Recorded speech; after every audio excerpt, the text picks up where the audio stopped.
আসে নিলে ও সরব রে বাবা জিন্দগি শেষ যদি আগে জানলে হয় তাহলে কি এই যে খালি করে দিলাম হয় কত দেখি হ্যাঁ বাপরে বাবা জিন্দগি ভিজা করে দিয়ে আর খালি ঘর খুব ভালো লাগে যাও নাই কি করবো এটা তাহলে তো খালি করে দিলাম না হয় জিন্দগি শেষ তামা তামা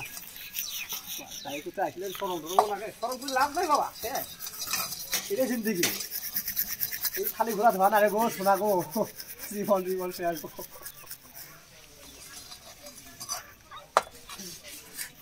কি ভাই কি কর কি করবো হ্যাঁ ওরা দুঃখ রে ভাই কি করবো হচ্ছে রে কি করবো অবস্থা দেখ না তুই ভিডিও বানাও ভিডিও বানানো বাদ দেওয়া দিলে করো গে ভিডিও বানাও কে করি গো ভাই ওকে মানে বর্তমান ভাইরাল হচ্ছে না এনা তো ভিডিও বানানো না কেন ভাইরাল হয় যে খালি ঘোরা ধোয়া না কেন বুঝছো হ্যাঁ